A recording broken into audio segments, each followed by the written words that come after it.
Hello everyone, welcome to knowledge centric. आज हम skin effect के बारे में देखेंगे। इंटरव्यू में आपसे पूछा जाता है स्किन इफेक्ट, और कई बार आपसे पेन पेपर पे इसका एक्सप्लेनेशन भी पूछ दिया जाता है कि स्किन इफेक्ट एक्चुअल में होता क्या है और होता है तो क्यों होता है। तो आज हम यही डिस्कस करेंगे कि होता है तो क्यों होता है। ये सारी चीज़ें आज हम डिस्कस करेंगे स्किन इफेक्ट में। अच्छा, स्किन इफेक्ट को समझने से पहले हमें तीन चार चीज़ों की रिक्वायरमेंट है जो जिसकी अंडरस्टैंडिंग आपको होनी चाहिए। जैसे एग्जांपल के लिए, अगर एक कंडक्टर है और उसमें करंट फ्लो हो रही है तो इसके सराउंडिंग में मैग्नेटिक फील्ड प्रोड्यूस होगा, है ना। ये बात आपको पता होगी। अगर किसी कंडक्टर या किसी कॉइल में अगर हम करंट फ्लो करा रहे हैं तो उसके सराउंडिंग में मैग्नेटिक फील्ड जनरेट होगी। ये पहला रिक्वायरमेंट है स्किन इफेक्ट को समझने से पहले, ये हमें पता होना चाहिए।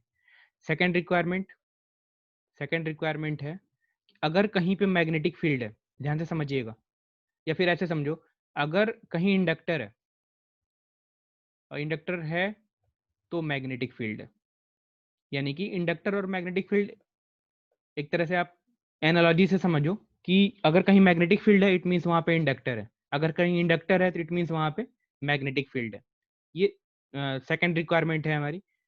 थर्ड रिक्वायरमेंट, स्किन इफेक्ट को समझने से पहले थर्ड रिक्वायरमेंट क्या है कि इंडक्टिव रिएक्टेंस का फार्मूला क्या होता है।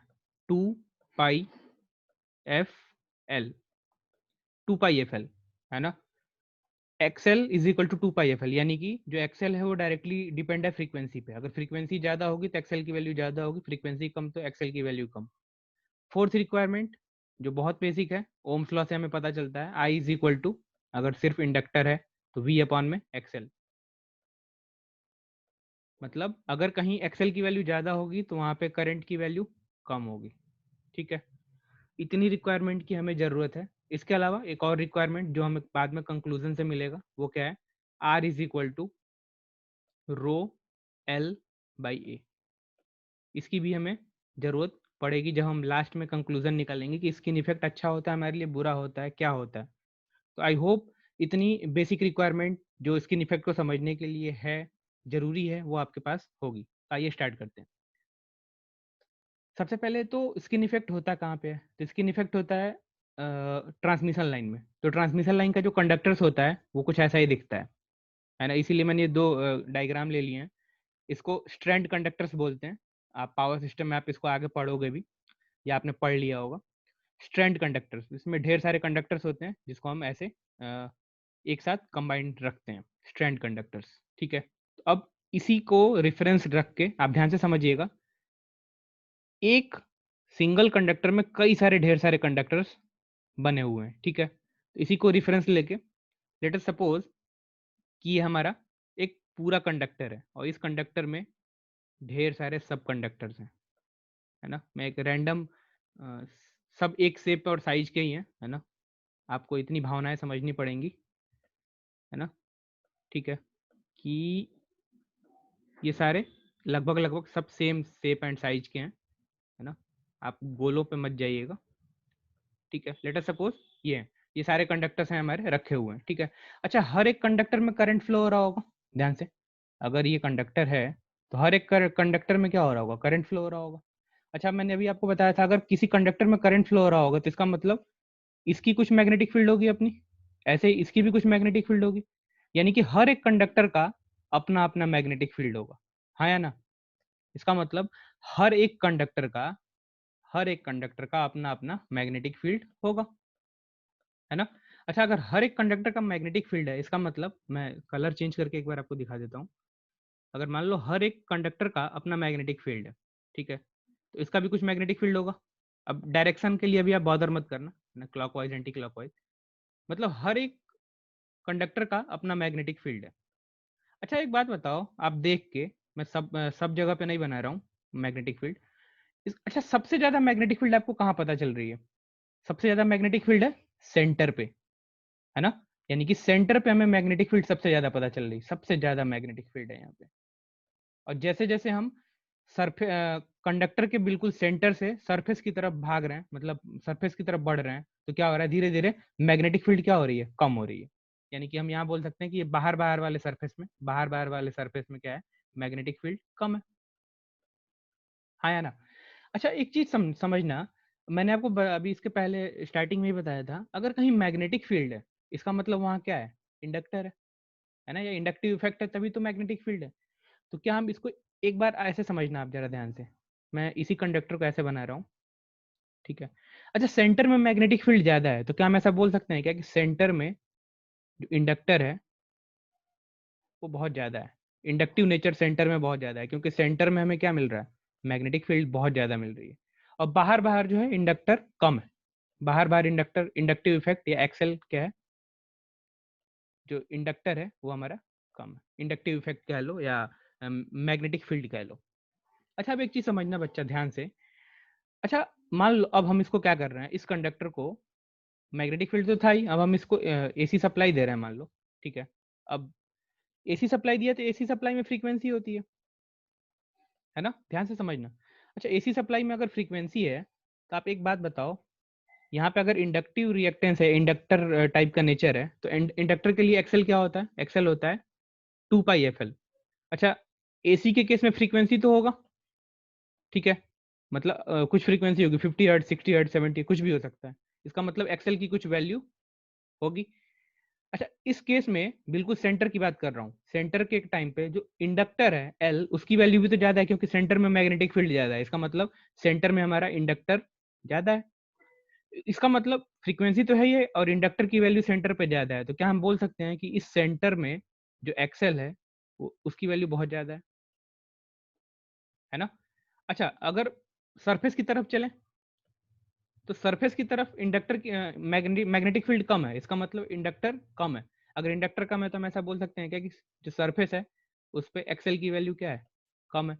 और अभी हमने यही पढ़ा था, I is equal to voltage अपान में एक्सेल, एक्सेल की यूनिट क्या होती है, ओम होती है ना।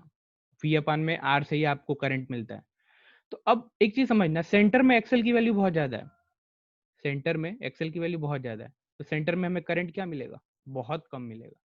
अच्छा, सेम वाइस वर्सा है, अगर यहाँ पे एक्सेल बहुत कम है, इसका मतलब हमें आउटर सरफेस पे करंट क्या मिलेगा, ज्यादा मिलेगा।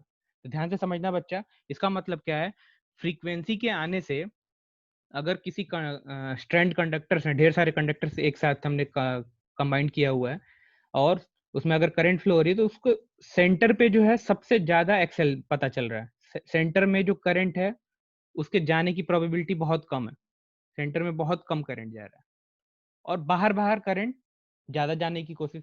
अब आप एक बात बताओ, current always flow from least resistance path, current हमेशा वहीं से जाने की कोशिश करेगा जहां करंट को रेजिस्टेंस या इम्पिडेंस कम मिल रहा है।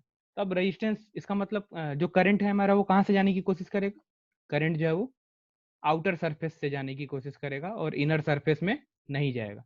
आई होप आपको समझ में आया होगा कि इनर सरफेस में क्यों नहीं जाएगा, इनर इनर जो कंडक्टर का जो बीच है, सेंटर है, वहां पे करंट क्यों नहीं जाएगा।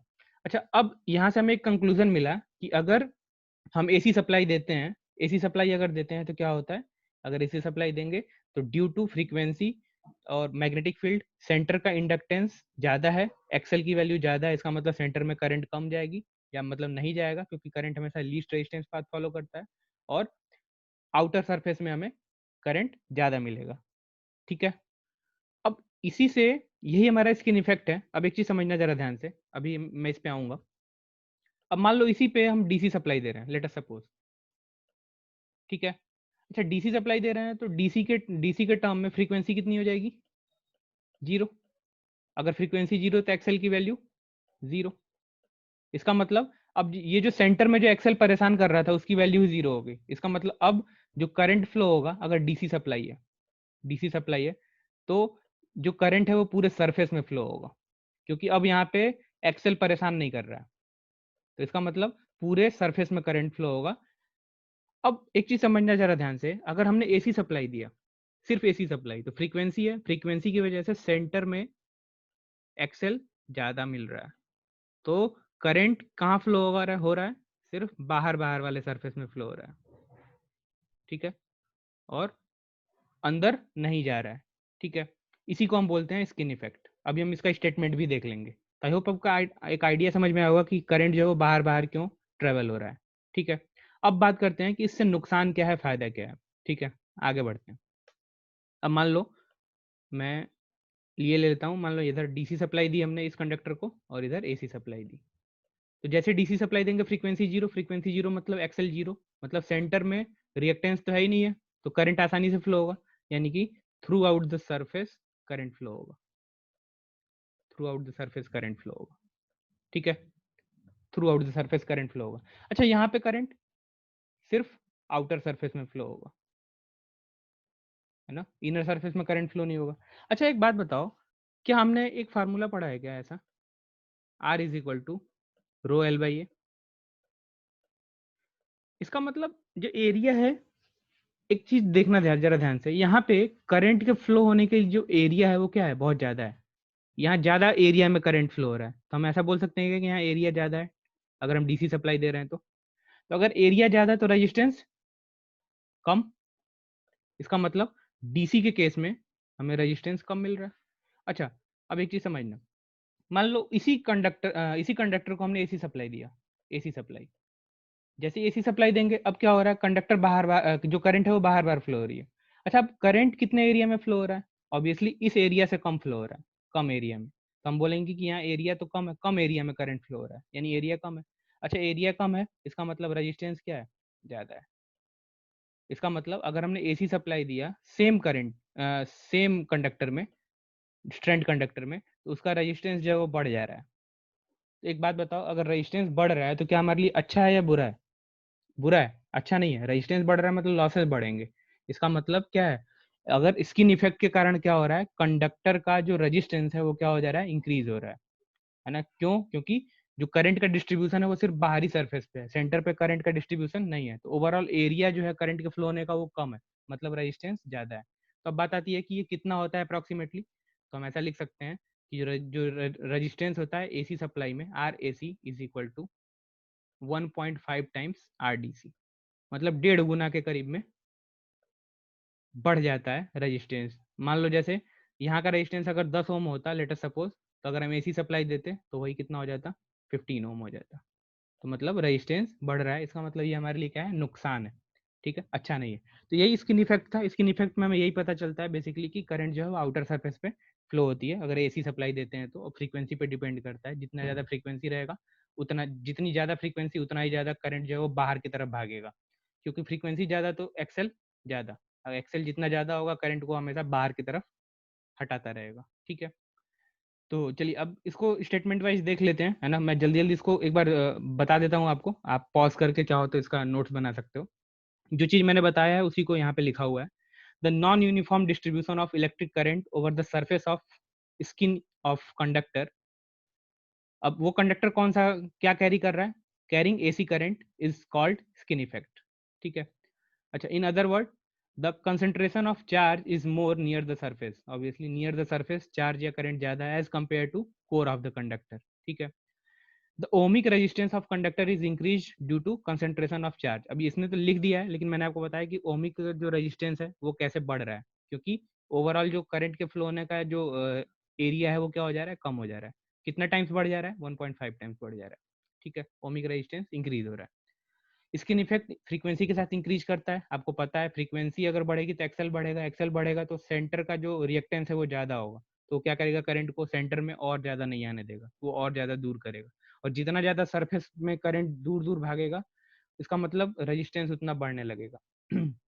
50 हर्ट्ज की फ्रीक्वेंसी पे ये बहुत कम होता है, निग्लिजिबल होता है ना। लेकिन अगर फ्रीक्वेंसी हाई होगी तो वहाँ पे जैसे रेडियो लेवल की, रेडियो फ्रीक्वेंसी रेंज की अगर फ्रीक्वेंसी है तो उस टाइम पे जो हमारे स्किन इफेक्ट है वो ज़्यादा इफेक्ट करता है। डीसी के केस में फ्रीक्वेंसी जीरो होती है, इसका मतलब करंट जो है वो यूनिफॉर्मली पूरे क्रॉस सेक्शनल एरिया में क्या होता है, डिस्ट्रीब्यूटेड होता है। आई होप एक आपको आइडिया समझ में आया होगा स्किन इफेक्ट का। और स्किन इफेक्ट में वो आपसे बेसिकली यही जानना चाहते हैं कि स्किन इफेक्ट, ये तो सबको पता होता है कि आउटर सरफेस में करंट फ्लो हो रही है, लेकिन आपको ये बताना है कि ऐसा क्यों हो रहा है, तो ये उसका एक्सप्लेनेशन था विद लॉजिक। आई होप आपको एक आइडिया समझ में आया होगा। चलिए मिलते हैं फिर नेक्स्ट लेक्चर में। Thank you.